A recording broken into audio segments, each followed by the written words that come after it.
I think what defines a true leader in the design industry and outside the design industry is the ability to inspire others and to inspire their peers, to inspire a young generation. I think that's how a true leader is really defined. So my journey goes back to when I was a kid.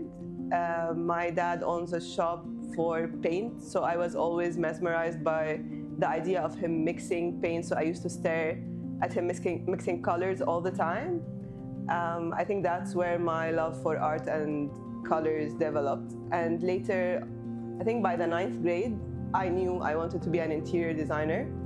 Of course, I didn't know that interior design is all construction work and stuff. I thought it's all pretty and colors, but I always knew since I was 14 that I wanted to be an interior designer. Also, my design journey has been also influenced by my relatives. We come from a long heritage of fashion designers. We are, my mom, my aunt, my uncle, they're all designers. They are proficient in textiles. So I always grew around a design environment, but it was a different type of design, but I picked to merge both, like the textile and the interior together. Struggles were actually believing in myself and believing I can make it. So that was always the self-doubt, self-sabotage, the whole 9 yards. But then as an entrepreneur, what I think my biggest struggle is finding the right people around you who will support you and then believe in your vision. That's, I think, the hardest part, is to find someone who shares your passion for what you're doing and the fire to make everything right as you want it to be. So I've been bossy my whole life.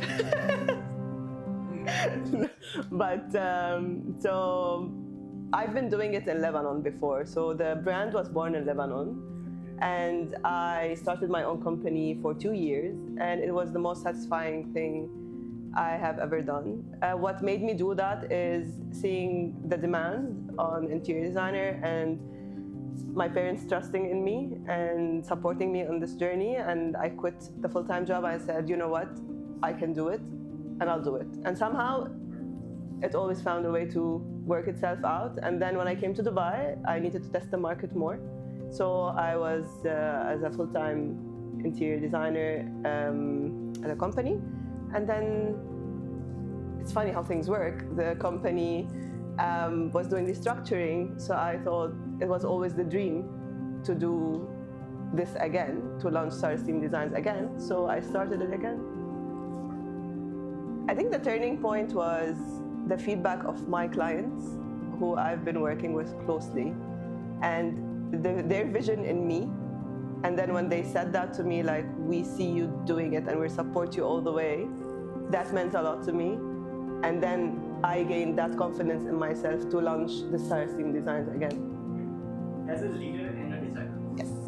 What major challenges have you faced while running your own company? Okay, starting the company was a hassle, because I'm a designer, so I'm more into, give me designs to bring colors, I'll do great. Give me numbers, I'll be like, what's going on? So figuring out the structure and how to set up a business in Dubai is very different than setting up a business in Lebanon. It's more structured. There's more laws, licenses, and all of these things. So figuring these things out, it was a learning curve. And now I can help anyone who wants to open a business. I'm there. That was a major struggle. But then also I have to give it to the DED department in Dubai. They're amazing. They would assist you and guide you all the way through. So they made it very easy, but it was such a struggle to structure the whole thing. What is the most common mistake clients make when they think about interior design? Okay. One of the mistakes is they think interior design is someone coming and just decorating their house. They think it's a luxury. It's not a luxury, it's a necessity if you're doing something once and for all, especially if it involves structure, if it involves walls, if it involves zoning and the whole thing. So what people think is they don't need an interior designer, they can just give their design to a contractor and the contractor will do it. He will do it, but he will not advise you if it's the best way to utilize your space, if it's the best material to use, if it's the best color. Like, he can do exactly what you want because he doesn't have the background of an interior designer, but having an interior designer can get you the combination of all the solutions. Like, you can have a functional space, a lovely space, a beautiful space, all together with the best solution for your own space. I know I said space a lot, but it's a very important word in our field. How do you balance creativity with client expectation and project deadlines? Okay, so my creativity excels when Client's expectation. with client expectations.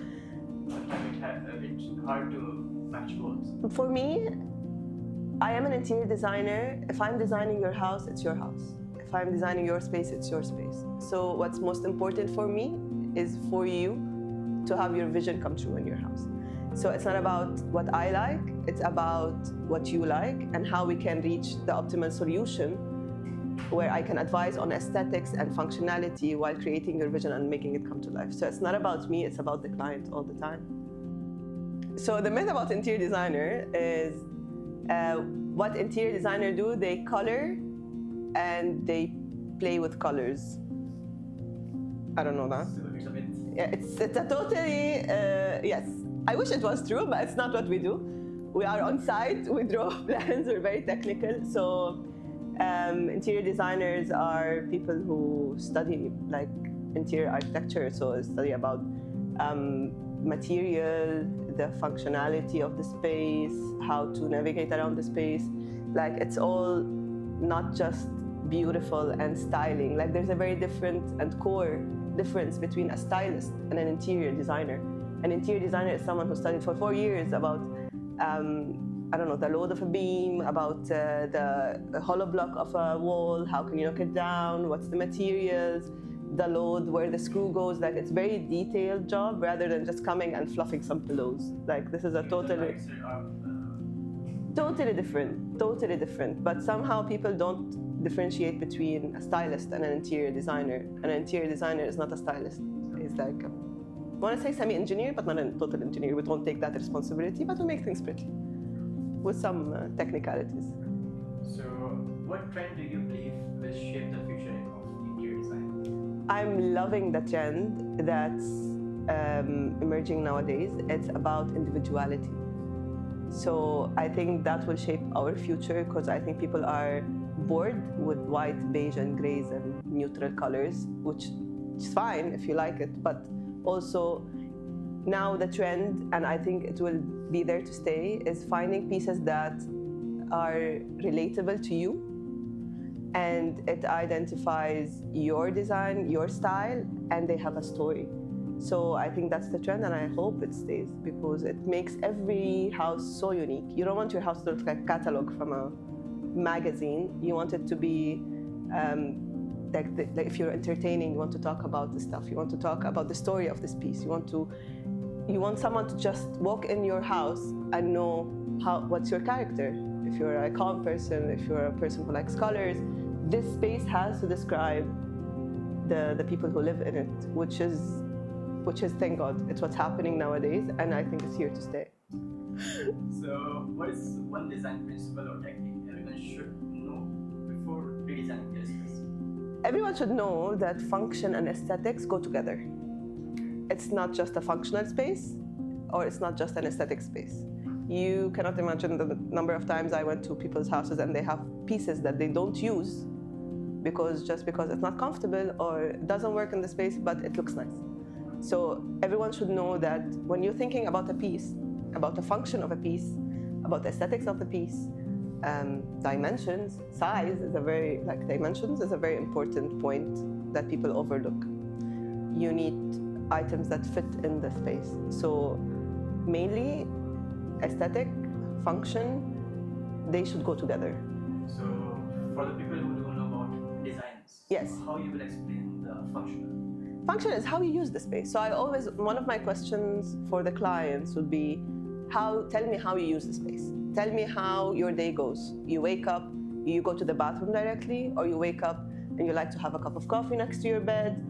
You wake up or you read your emails before you get out of bed. Like, walk me through your journey through the day, and I will advise how can I utilize the space to make it better and more convenient. It's like a smooth journey for you instead of bumping on different things, and scattered around. No, I'll just create a space, a journey for you to make things easier. Younger designers. Who just enter in the field. Yes. My advice would be for them to listen. You need to listen to your clients, because that's what the most important thing. You need to listen to other people with expertise. You need to be curious. You need to stay curious. No matter how old you are, no matter if you think you know everything, you don't know everything. No one knows everything. Every day is a learning journey for everyone. So I would highly advise them to just listen to people's feedback, listen to the client, research, be up to date with the market all the time. And when you think you are ready, and when you see you are ready, jump into entrepreneurship. Before, my advice, I wouldn't advise anyone who's a fresh grad to just be an entrepreneur and open their own business. It doesn't work like that. You have to learn. You have to work in a place to understand how a company works, how you talk to people, how you organize all of these things. You need to start small. You need to, as I say, you need to do the dirty work, so you'll be able to open your own practice at some point and be a good designer and be a good leader for the other people. So rapid fire round. What habit that changed your life? Yoga. A book everyone should read. The 5 People You Meet in Heaven by Mitch Albom. Your biggest inspiration. In design, Karim Rashid. In business, Stephen Bartlett. A mistake you will never repeat. Self-doubting. Success in one word. Legacy. Advice to your younger self. Patience. Believe in yourself. Sometimes you think you might not be able to do it, but you can do it. And have some patience. Just believe whatever is yours will come your way. LeadersTalk.Global are doing is amazing, very inspiring. I think this is a very important initiative. I'm happy you're doing it because everyone, including me, search for inspiration in people. And maybe some word someone says means a lot to other people who are listening. So, which I know when I listen to some podcasts.